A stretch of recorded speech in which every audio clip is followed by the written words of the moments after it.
जय श्री राम दोस्तों साल 2023 में उत्पन्ना एकादशी कब है, आइए जानते हैं इसके बारे में। साथ में जानते हैं कि उत्पन्ना एकादशी की तिथि, शुभ मुहूर्त और महत्व के बारे में। दोस्तों, एकादशी का व्रत भगवान विष्णु को समर्पित है। इस व्रत को करने से हर दुख तकलीफ दूर हो जाती है। तो आइए जानते हैं कि दिसंबर में आने वाली उत्पन्ना एकादशी व्रत का सही तिथि क्या है, शुभ मुहूर्त क्या है और किस तरीके से इस दिन हमको व्रत रख के पूजन करना चाहिए। दोस्तों, हिंदू धर्म में एकादशी व्रत का विशेष महत्व है। इस व्रत को करने से मनोवांछित फलों की प्राप्ति होती है और घर में सुख समृद्धि आती है। एकादशी का व्रत हर महीने आता है, लेकिन मार्गशीर्ष माह में आने वाली एकादशी खास होती है।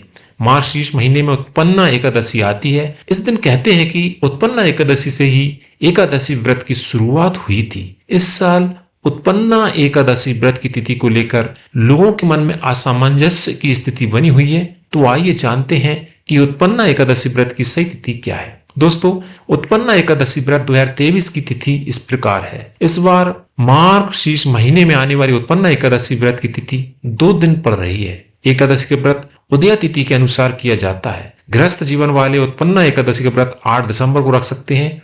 वहीं वैष्णव संप्रदाय के लोग 9 दिसंबर को उत्पन्ना एकादशी का व्रत रख सकेंगे। वैष्णव संप्रदाय में संत और सन्यासी आते हैं और उनका एकादशी व्रत करने का नियम अलग होता है। आइए अब जानते हैं उत्पन्ना एकादशी व्रत 2023 का मुहूर्त और शुभ तिथि के बारे में। एकादशी का तिथि का आरंभ 8 दिसंबर को सुबह 5:06 से होगा और एकादशी तिथि का समापन 9 दिसंबर को सुबह 6:31 तक होगा। उत्पन्ना एकादशी का व्रत 8 और 9 दिसंबर को रख सकते हैं। उत्पन्ना एकादशी 2023 व्रत का पारण का समय बात कर लेते हैं।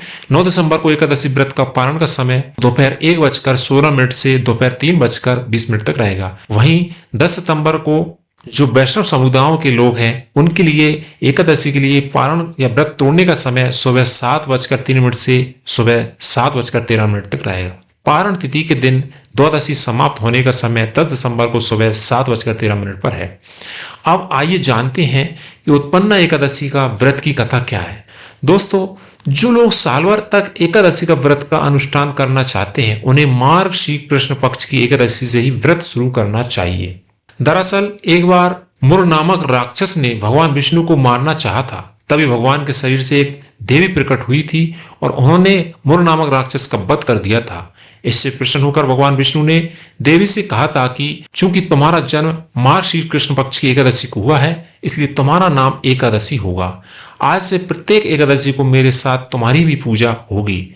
इस दिन एकादशी की उत्पत्ति होने से ही इसे उत्पन्ना एकादशी के नाम से जाना जाता है और आज से ही एकादशी व्रत का अनुष्ठान भी किया जाता है। तो ये थी उत्पन्ना एकादशी व्रत की कथा और क्यों इसको उत्पन्ना एकादशी कहा जाता है। तो दोस्तों, जो पूरे साल की एकादशी का व्रत रखना चाहते हैं या संकल्प लेना चाहते हैं वो इस उत्पन्ना एकादशी से व्रत प्रारंभ कर सकते हैं और अगली एकादशी तक उनका पूरा 1 साल का व्रत पूरा हो जाता है। तो दोस्तों, ये थी एक वीडियो जिसमें हमने आपको उत्पन्ना एकादशी कब है, 8 को है या 9 को, इसके बारे में कंफ्यूजन दूर करने का प्रयास किया। साथ में इस एकादशी की व्रत कथा भी बताई, साथ में इसका महत्व क्या है इसके बारे में आपको जानने को मिलेगा।